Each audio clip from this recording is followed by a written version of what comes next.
If the UFC could handpick one champion for every single division, who would they choose? That's what I'm here for, guys. We're going to be building the absolutely perfect case scenario for the UFC. I'm going to pick one champion per division that I think will generate the most money. If you put yourself in the UFC's shoes, in Dana White's shoes, what does he want? Does he want the most skillful champion? No. He wants fan favorites that are going to sell out arenas. So that's exactly what I'm going to do, guys. I'm going to pick one fighter to become champion for every division and ultimately will be the best for the UFC. Without further ado, let's go ahead and get into it. Starting off with the flyweight division, I'm going to be honest, it's not Pantoja. It is not the current champion in Pantoja who, he's Brazilian. Brazil is a big market in mixed martial arts. But we're going with Tatsuro Taira, guys. I need you to listen. First of all, super, super impressive performance in his last fight. But don't let that fool you, man. It was against Hyung Sung Park. I think I'm saying that right. Who I'm not going to say is a nobody, but it was a massive step up in competition. But Tatsuro Taira went out there, showed levels, dropped him in the first round, almost knocked him out very quickly into the fight. Had his back, controlled him for the whole round. I think he 10-8'd him in round number 1.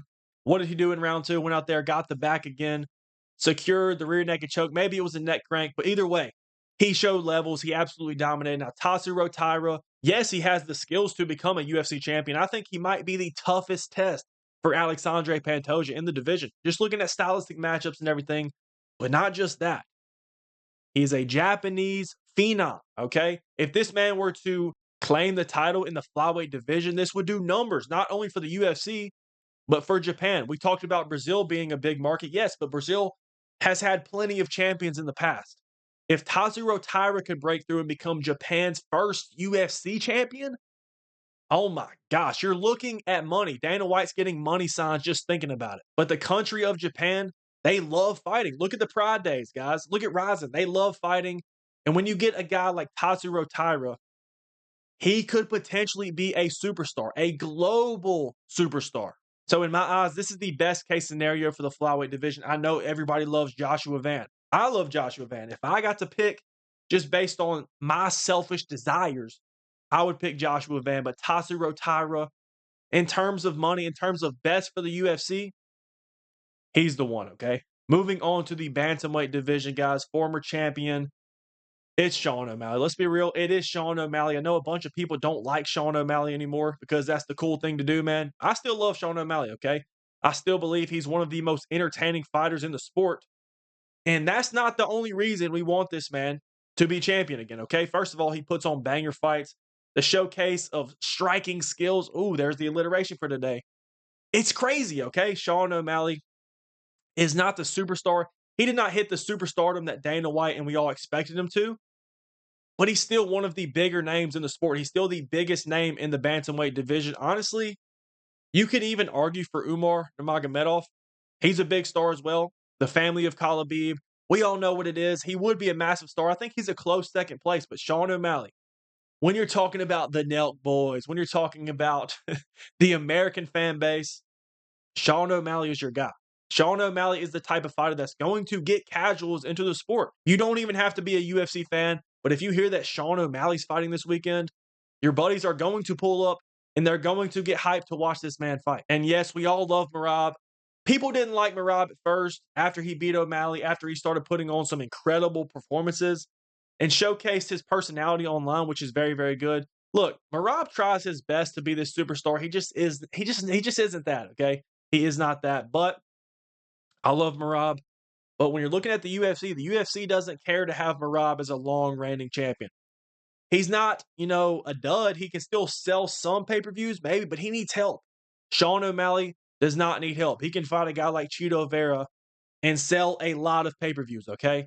Sean O'Malley is my pick for the bantamweight division. Moving on to the featherweight division. Featherweight's tough, man. I'm going to be real. There's not really any massive stars or massive star potential in the featherweight division in my eyes.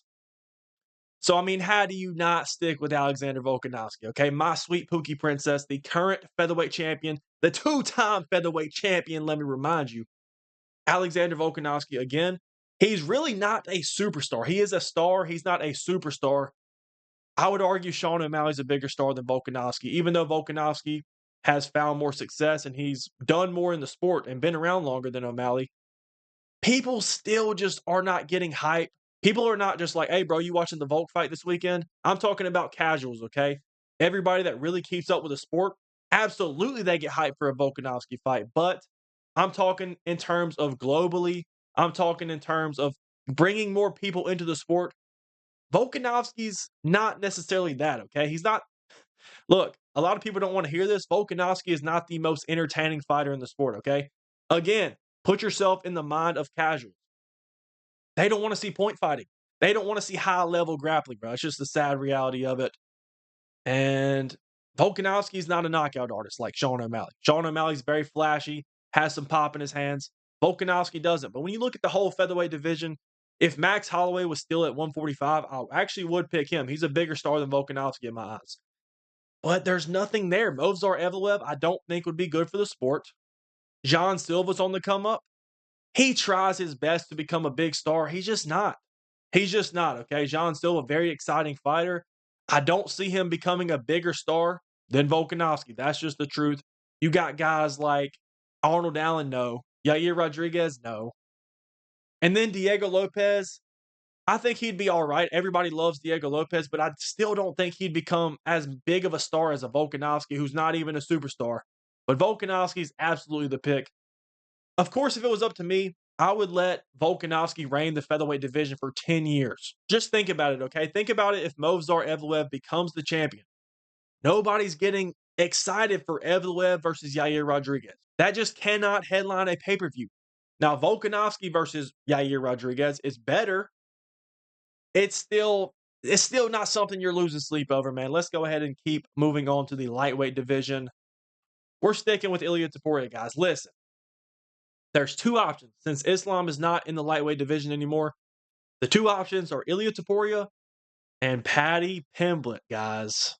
This one's tough. Paddy Pimblett is a global superstar, but Ilia Topuria is just the bigger star. Now, partially, or the majority of that is because he's already claimed the title and knocked out goats like Volkanovski, Holloway, and Charles Oliveira. If Paddy Pimblett was doing the same thing, maybe Paddy Pimblett would even be higher or more of a superstar than Ilia, but he just hasn't, okay? Ilia Topuria has developed into potentially the biggest star in the sport right now. I mean, that's just the honest truth. We all need Ilia Topuria versus Paddy Pimblett. Sometime in the future, I'm not saying that should be the fight they book next, but if Paddy Pimblett can grab another victory and then fight Ilia Topuria, guys, this could be one of the most hyped up matchups in a long time. But I don't think you could go wrong either way if you pick Ilia, if you pick Paddy. Ilia Topuria has proven not only is he a massive star, he has the skills to back it up, okay? Now, I'm not saying Paddy's bad. Paddy's actually very good, but Ilia Topuria is a generational talent. He's like a Conor McGregor. He doesn't have the mic skills of a Conor, but in the octagon, this man is a sight to behold, guys. Not only that, he's very entertaining. He has a crazy highlight reel, knocking out your favorite fighters, okay? Ilia Topuria is my pick for the lightweight division. Moving on to welterweight. It's Islam, bro. Islam going to be fighting JDM, I believe, in November. That fight got leaked. Islam versus JDM is set for November in Madison Square Garden. Trying to become a double champ, a two-division champ. I think that's best for the sport. Islam has another argument for biggest star of the sport. He probably is the biggest star in the sport right now, since Conor's not active. But Islam, if he beats JDM, first of all, I'll be happy because I'm a big Islam guy, right? But that's just best for the sport. If Islam wins, you not only have Islam as champion, but you also have Ilia Topuria and Volk as champion at the same time, guys. Three fighters. It's like a love triangle between those three. They've been fighting each other, but they all respect each other. If Islam wins the welterweight title, that opens up massive opportunities because that sets up either Ilia Topuria fighting Islam for a belt, whether that's the welterweight belt or the lightweight belt with Islam coming back down, or if Islam wants to defend at 170 against other welterweight contenders, that opens up, like we talked about earlier, Ilia Topuria versus Paddy Pimblett. It is a win-win, okay? Worst case scenario would honestly be that Islam loses this fight against JDM, which honestly still isn't even terrible because then I would expect him to come back down to 55 and we get the Ilia Topuria matchup anyway. But Islam, we don't want this man losing. We want him in the win column. Moving on to the middleweight division. It's Hamza Chimaev, okay? He's going to be fighting Dricus du Plessis, UFC 319, 2 weeks away, a week and a half away. And honestly, I know everybody loves Dricus du Plessis. Hamza Chimaev has much bigger superstar potential than Dricus du Plessis. That's just the reality of it, okay? Hamza Chimaev, the only thing with him is people are worried about him being inactive, which is a valid reaction, okay? He has not been the most active fighter recently. When he came into the UFC, he was wanting to fight every weekend. That's not him anymore. He's had some health issues. There's also rumors going around that Hamza Chimaev is going to retire if he wins the belt. I hope that's not true, because if that's true, that's not best case scenario. That just resets everything. But I thought about Israel Adesanya, on his third title run, potentially reclaiming the belt for the third time. That would be great. That would be one of the best storylines in the sport as well. But I'm going to be honest, he's washed. He's old. He's not going to be around that much longer. I think Hamza Chimaev is the future. If he wants to stick around, I could see this man being like Khabib. I could see him, racking up title defenses, only a couple, and then retiring from the sport undefeated. I can just see that. Hamza Chimaev, he is the pick, guys. He is one of the most followed UFC fighters on Instagram, which is not the say-all, be-all, or however you say it, but he's a global phenom, okay? Hamza Chimaev is a superstar. Moving on to the light heavyweight division, it's poet time, bro. It is poet time. Magomed Ankalaev just beat Alex Pereira for the light heavyweight title. They're about to run it back in October. For the sake of the UFC, Dana White is crossing his fingers, hoping that Alex Pereira can finally, get his revenge against Magomed Ankalaev. I'm picking Ankalaev, man. Now, Ankalaev is not a bum. He's not a nobody. But in terms of superstardom, global, we want to reach every single market. We don't want the Russians taking over, okay? We don't want these Dagestani, these Russian guys as the champion in every division, okay? Y'all have Islam. He's not a champion now, but he will be, I hope. Hamza Chimaev, even though he's from Sweden or whatever. But you get what I'm saying, okay, guys? We don't need one for every single division. Alex Pereira is perfect for the Brazilian market. The most popular Brazilian fighter on the roster is Alex Pereira. The UFC just needs at least one UFC champion from Brazil, like a Jose Aldo, like a Renan Barão, man, like a Alex Pereira. Alex Pereira is going to get people talking. He has a crazy highlight reel. He speed ran a UFC Hall of Fame career. Everybody knows this man. He's one of the biggest stars in the sport. Him with the belt is just better for the business, okay? If he wins the light heavyweight title, it opens up all kind of possibilities. Maybe he eventually moves up to heavyweight and tries to claim the heavyweight title, which could be massive. Alex Pereira as the light heavyweight champion. As much as I would love to say Yuri Prochazka, man. Yuri, I think, is the most entertaining fighter, potentially in the whole UFC. He just does not have the pull. He does not have the star power that Alex Pereira has, guys. Let's go ahead and wrap it up with the heavyweight division. This one was actually tough, man. Honestly, the answer would be John Jones. I know y'all don't want to hear that, but the answer would be John Jones if he was not retired. But we're going with Tom Aspinall, okay? Tom Aspinall, again, he's not a superstar yet. I do believe that he has potential to do so. He's from England. He's from the UK. That's another big audience, okay, like Paddy Pimblett. But Tom Aspinall, he's just not a superstar yet, but he's on the right track. He's going to fight Cyril Gane in October if he gets that win. That's huge for him. People know who Cyril Gane is. I would argue that Cyril Gane might be the most well-known heavyweight on the roster in terms of globally. I think he has a case for being more well-known than Tom Aspinall right now. But once Tom Aspinall goes out there, makes quick work of the actor himself, Cyril Gane, he's putting himself one step closer to superstardom.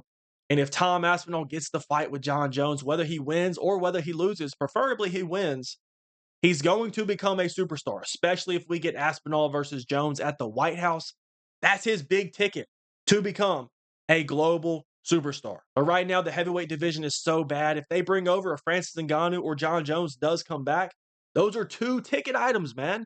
If he fights them, he becomes a superstar. If you beat Ngannou, if you beat John Jones, you're automatically one of the biggest stars in the sport. But that's my pick for the heavyweight division, Tommy Aspinall. I believe he's going to run the heavyweight division for as long as he wants to, okay? But I appreciate y'all for tuning in, guys. Hit the like button if you enjoyed. Comment something for the algorithm, or let me know what you agree with, what you disagree with. But I appreciate y'all for tuning in. Turn the post notifications on. You do not want to miss a live stream. But thank you guys once again, and we out.